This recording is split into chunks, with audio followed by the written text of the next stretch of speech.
the kind of girl who gives up just like that.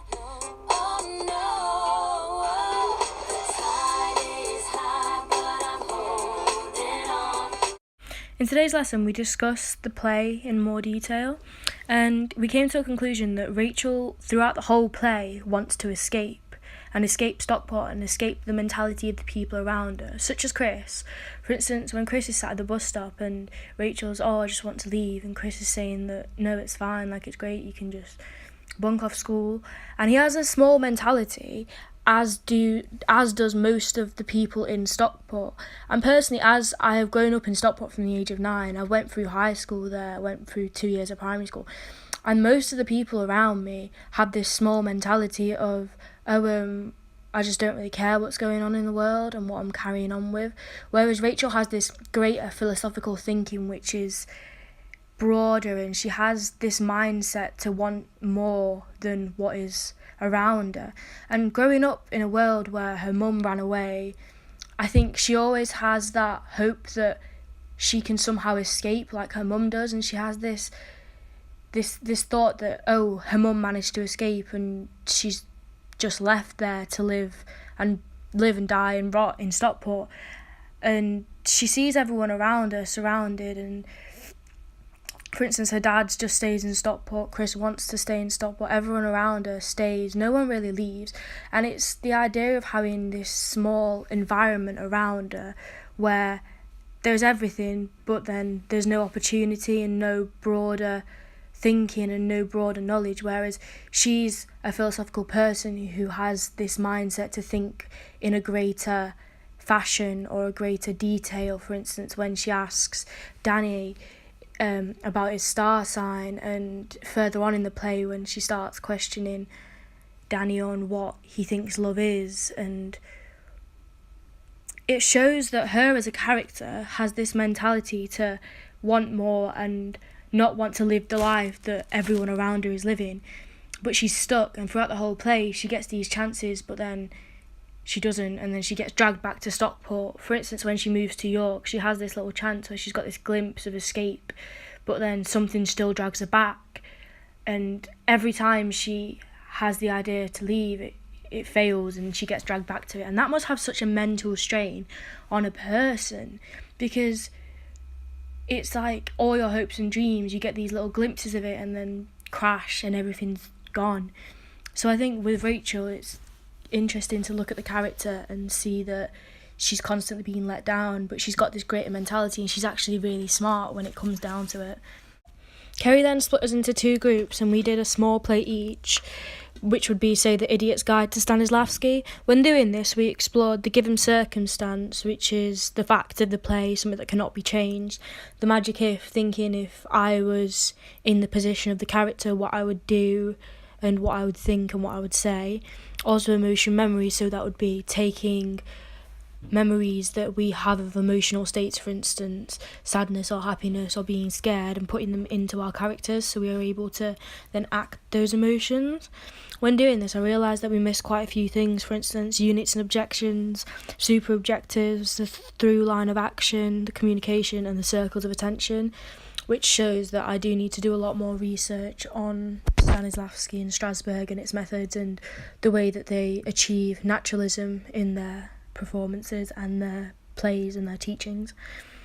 In this morning's lesson, we watched 3 clips to do with Strasbourg, sense memory and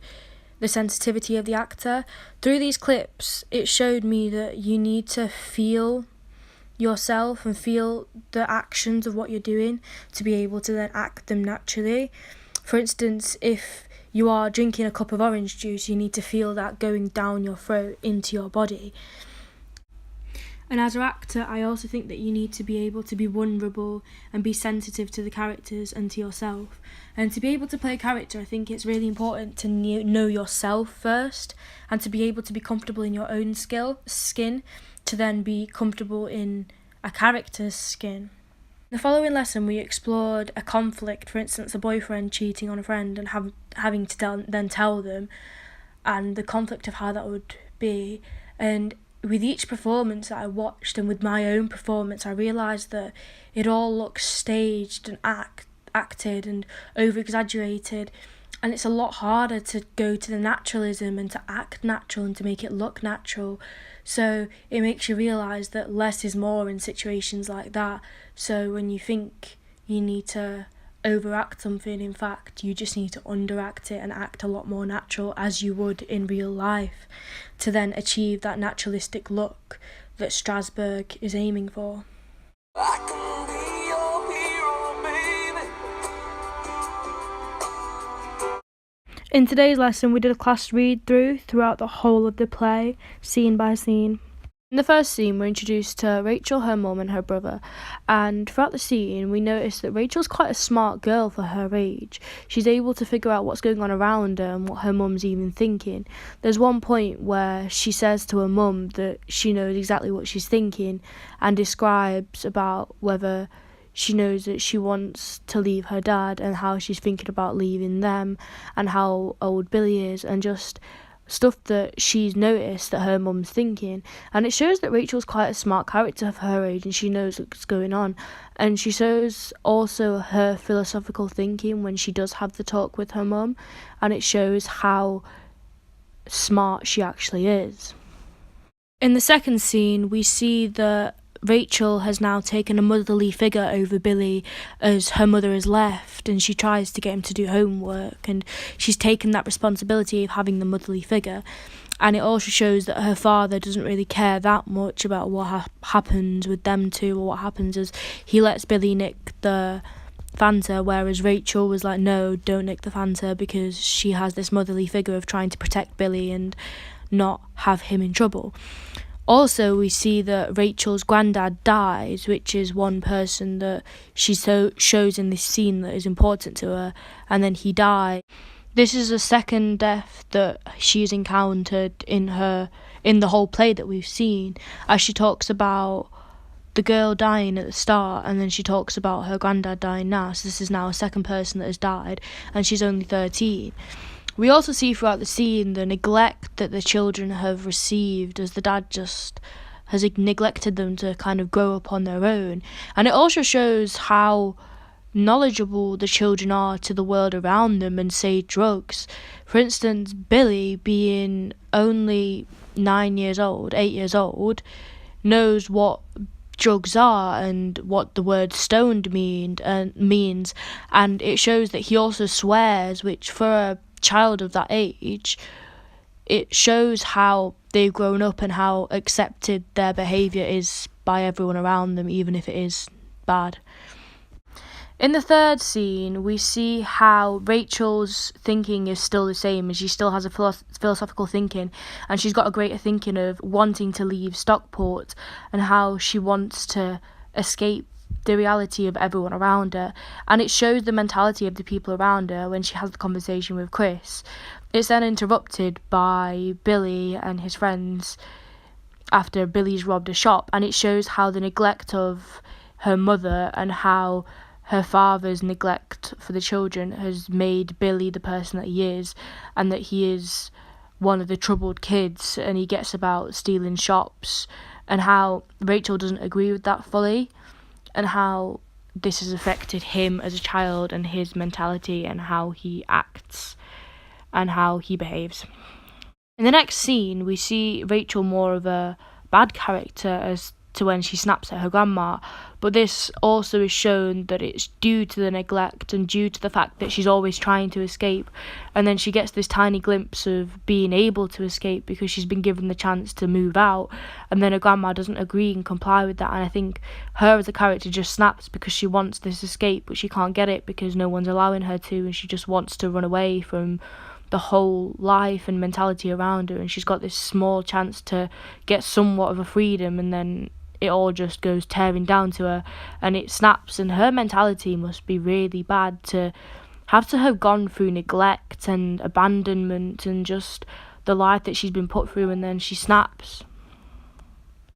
In the next scene, we see her and her co-worker Danny, who it appears that she's in a relationship or starting to be in a relationship with, and it shows them as how in love they are and how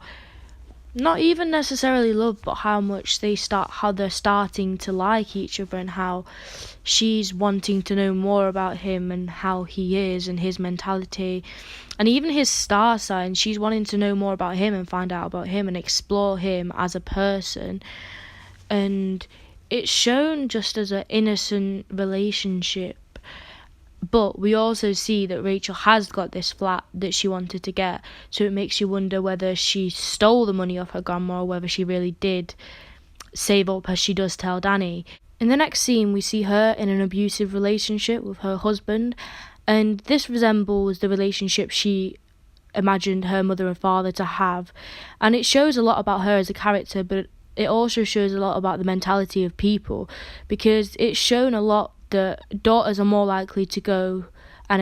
be attracted to people that are like their fathers. And Kevin, not only is he played by the same actor that her father's played by, but Kevin is shown as an abusive person and a very insecure person, and it's shown him as the relationship that her father and her mother would have had, and it shows that she's settled for this abusive relationship and she's decided to just fuck it and go along with it. In the next scene, we see her again with Danny from her past, and she's now broken up with Kevin, and she talks about how she would like him to leave Sarah, his wife, and his daughter and come live with her. And it shows her as how in love she was with Danny, and that she wants to go back to that, and that maybe she tried to escape and she realised that she messed up with Kevin and that she really does like Danny, and that maybe that's the only feeling that she ever felt of a more amazing character and a more person that would help her grow as a person. But then she randomly just decided to stop, or whatever happened in that situation, and she maybe went for Kevin, who had a small mentality, and she just decided to go for, because maybe she looked at him as a more amazing person due to the fact that people are often ending up with people that are a lot like their fathers. And maybe this is the point where she realised that Danny was maybe the one person that she ever felt anything with. So she then lets out her emotions for the first time and just shows how emotional she is and how she actually wants to have this thinking and how she wants to grow maybe with Danny. In the last scene, we see Rachel and Billy talking about their lives, and it kind of has an overview of the whole play, but it shows that in the end of it, Rachel didn't really get to escape, but she has further still got these plans of escaping and leaving the country or leaving the city and just leaving Stockport altogether. And it shows that Billy has grown maybe and has got these goals of becoming a runner, and he has set these goals for himself, and how he doesn't want to end up having the life that he's been having for the whole of his life.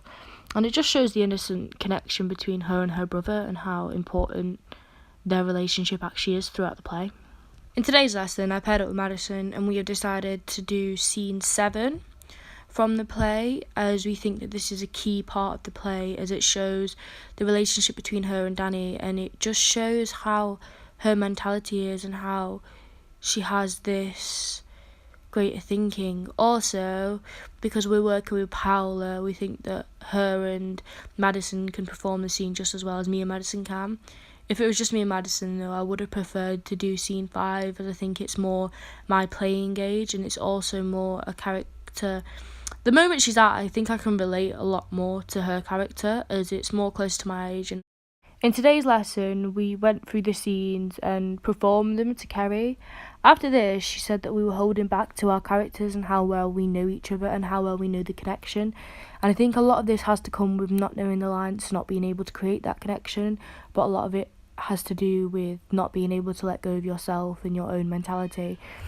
We then proceeded to hug each other for about 5 minutes in the closeness, and I think at first it felt really awkward because Madison's not a person that I would normally stand there and hug for 5 minutes, but I think after a while it got to this point where you just thought, fuck it, and you kind of were able to just indulge yourself in the moment of what the character would be feeling, whereas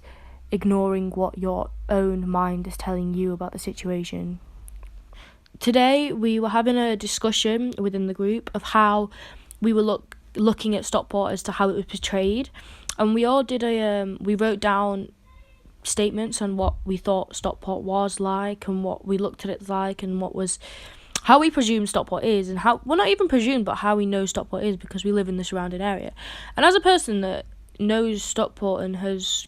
grown up there since, say, 2009, 2007, and even before that, since 2004, I used to be there with my mum because I only lived in Levenshulme. So I think the way that it's portrayed is portrayed a lot worse than it actually is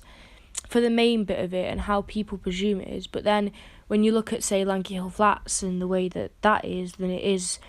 accurate as to how people describe it. But that's only a certain bit of Stockport. It's not Stockport as a whole. But for the characters and the place where most of the play is set and where most of Rachel's life would have been, it is accurate as to how we described it on the board. I think when looking at Rachel, 3 things that would have shaped her as a character a lot is her mother's leaving and the abandonment that she must have felt and the abandonment that was affected on her brother, and then her having to look after her brother and have that motherly role. Another thing would be the abuse she received off Kevin and possibly even her father, because when you think about it, when Rachel got to a certain age, maybe her father then started abusing her and looking at her as her mother because she had taken on that motherly role and he saw her mother in her, so maybe he started abusing her, which is why she wanted to get out of that apartment, which is she wanted to leave and wanted to move to Edgeley. And even in the scene with Danny, you can see that she says, oh, he's more gentle now. So it shows that her father did have that abuse or did somewhat abuse her. So I think that shaped her a lot as a person. And another thing is the death around her. There's so much death around her, and it shaped her because it's kind of shown her that everyone around her is just dying in Stockport. And it shows that the death has affected her a lot because people are leaving. Her granddad died, which affects her greatly. We finished off with the exercise, counting down from 1 to 10 as to getting into character. And I think that made me think a lot about the characteristics and the mannerisms that my character would have, and that I need to put them into her role and not have my own mannerisms. While in Preston over the weekend, me and Sally were counting betting shops and pubs, and we noticed that in the area which looked a lot more chavvy and run down, there was a lot more betting shops. There was even one point when I saw a man and a few of his friends stood there, and I was walking towards it. I was like, bet there's a betting shop. Walk around the corner and there's a betting shop. I think it showed a lot about the area and how it works the same in Stockport. In the more chavvy and rundown areas, there's a lot more betting shops and a lot more pubs. And as Rachel says, there's pubs fucking everywhere. In today's rehearsal, I learned quite a few things about Rachel. And there's a few things that I do like about her. It's just her intelligence and her philosophical thinking and the way that she thinks about life and the way that she knows what's important. And I like her motivation and her want to get out and her want to leave and to have that other life that she wants. And I like the way that she looks after Billy and has taken over a motherly figure even though she could do that better.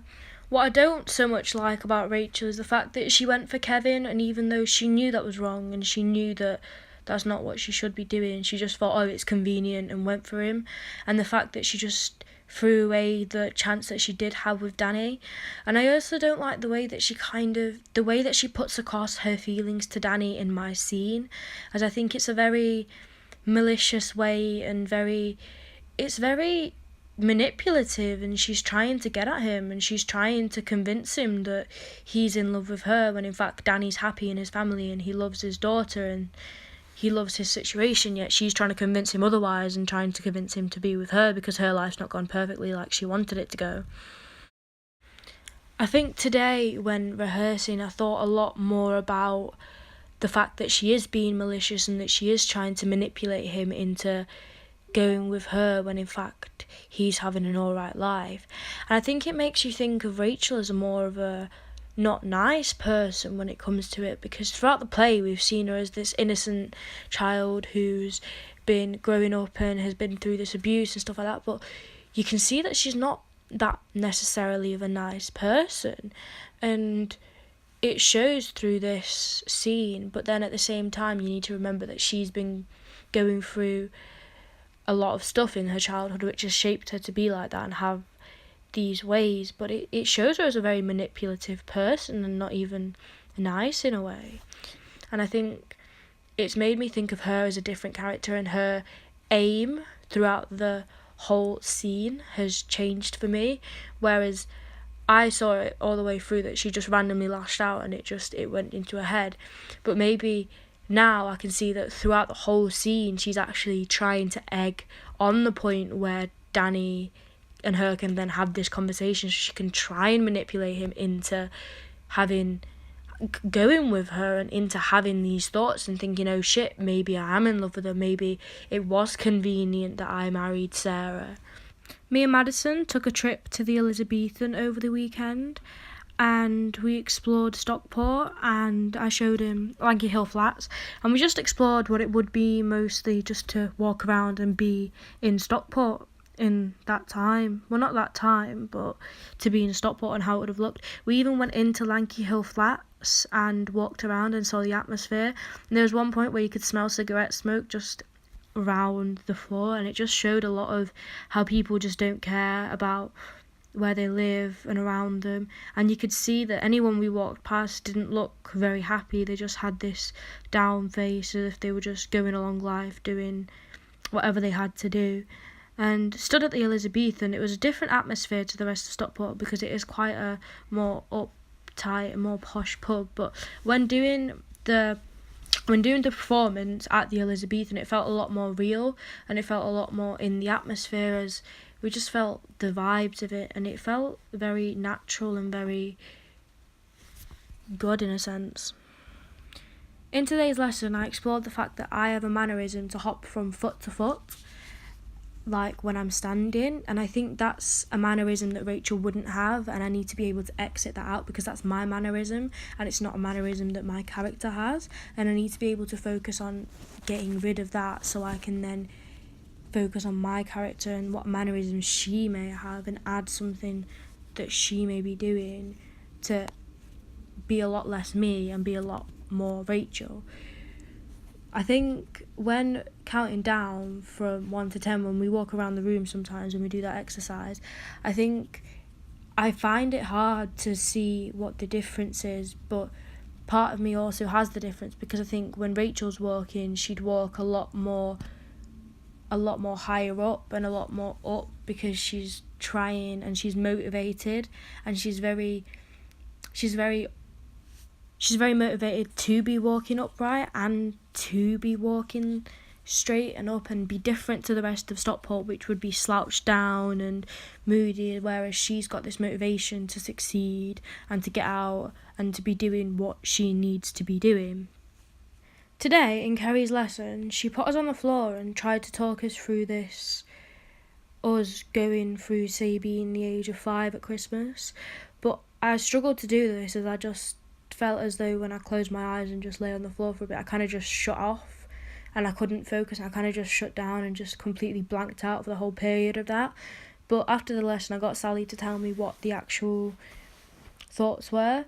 And when thinking about her bedroom, I was actually aware for this point in time. When thinking about her bedroom, I thought about her being in a blue bedroom, which would have been Billy's old room, because I was thinking about her moving back into her house after not being there for at least 5 to 6 years, and I thought she probably wouldn't have her own room anymore. She would be in, say, Billy's old room or something that was Billy's room, and her room would be used for something else. When thinking about Christmas at the age of 5, it seems quite innocent, and I think at that point in time it was still kind of alright because I think her mum wasn't being abused yet, or maybe she was, but it wasn't something that would have been to her knowledge as she was that young. And I think at the age of 5, it was quite a happy time for her and quite an exciting time where she woke up and was excited for Christmas and wanted for it to happen. When she was 10, I think it changed a lot more because she was more understanding as she was older and she could see what was happening, and maybe she saw an argument that her mum and dad had at Christmas, so it was still an exciting time because obviously it's Christmas and you're still a child, but at that point in time it was more it was less excitement than at the age of 5, but I feel as if it was still exciting, as if it was different than every day. And even though there was the underlying mum and dad having arguments, it's not something that directly affected her that much. I also think that her granddad was around at that point in time, so he would have been there for Christmas. All the family would have been sat there for Christmas dinner. It was probably a time when mum and dad weren't arguing as much, and it was quite a happy time and quite a change for what the normal atmosphere was. Whereas when it got to the age of 15, I think that's when it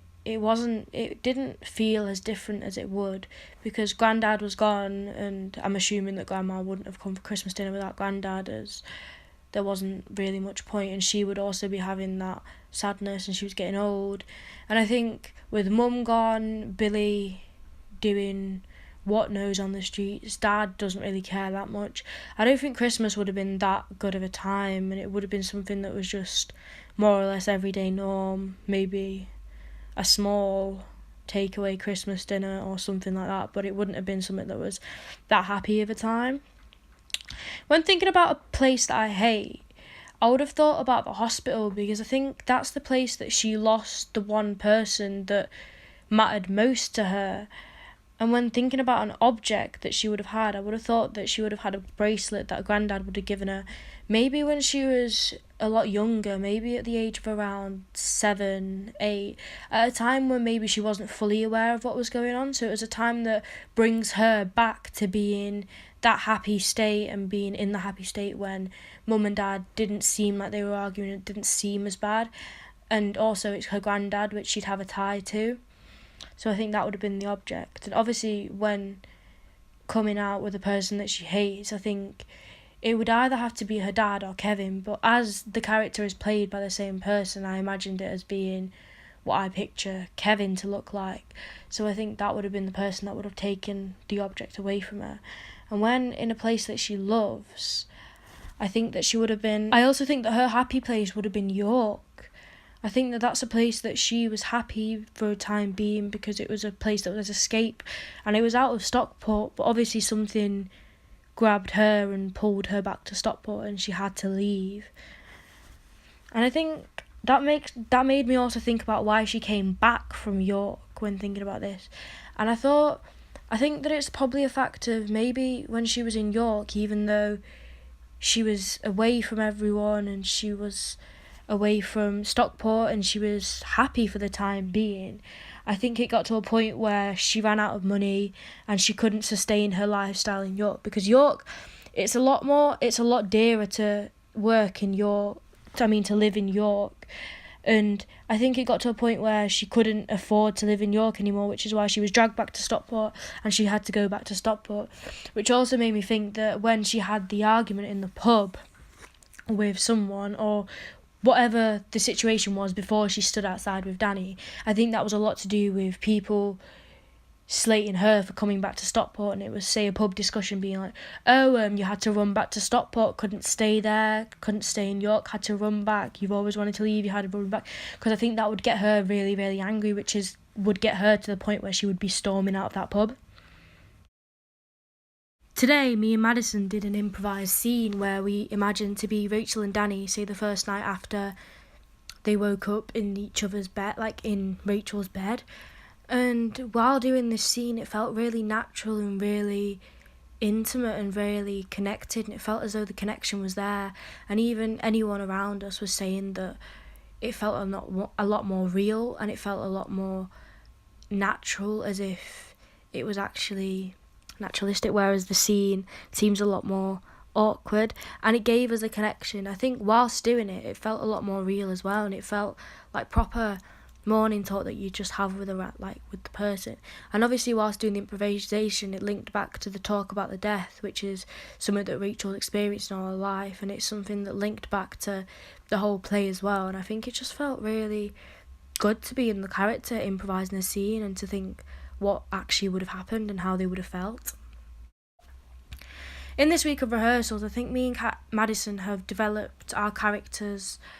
a lot more within ourselves, but I think we still don't fully have that connection, and I think it kind of affects it, but I just don't know how to deal with it, because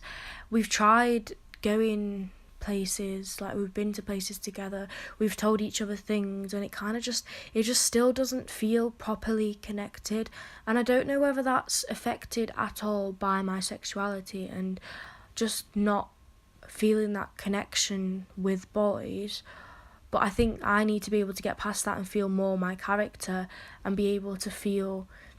completely amazed by this person. But then I think I just had this mind block. But at the same time, I think me and Madison, we are very similar as people when it comes down to it. Like, we were having discussions about relationships and how we see the importance of the person's mind and what they can teach us and how that explores us as people. I think whilst having those conversations with Madison, we realised that we are quite similar people, so it's just something it's kind of just a mind block and it doesn't work. But then we also realised that when it was a lot more awkward, for instance, there was one day when I felt ill in the morning and I wasn't going to come in, but then I came in because of Madison. I didn't want to leave him on his own for about 3 hours. But on that day I felt really ill and I couldn't work as much, and it felt a lot more awkward, and it felt to us as if we weren't as good and we just felt a lot more disconnected. But to everyone else it seemed better because it seemed awkward and it seemed a lot more how it should be, because it should be a lot more awkward. But I think we were looking for that intimacy, to have that connection, because obviously we're supposed to have this connection, but then we kind of forgot about the part that it is very awkward because he has got a wife and she is fully trying to manipulate him throughout the whole of the speech that they're having. And she's quite a nasty person when it comes down to it, because she's trying to constantly manipulate him when it comes to it. I was on the phone to my friend and I just asked her to pick a random page in this book and I just read it out. And it was interesting because it was talking about muscle tension and how your muscles tense up whilst you're acting, and how you need to be able to let go of them to fully be your character, which I think related a lot to me, because when I hop from foot to foot, it's a lot of muscle tension that I'm just hopping from foot to foot. And I think I do it with my face as well, like I tense my muscles up and it's obvious. And I think that's something that my character wouldn't be doing, but something that is my mannerism. I still am struggling to try and get rid of that, and I've tried by leaning on the edge of the table, but I need to somehow get rid of those mannerisms completely.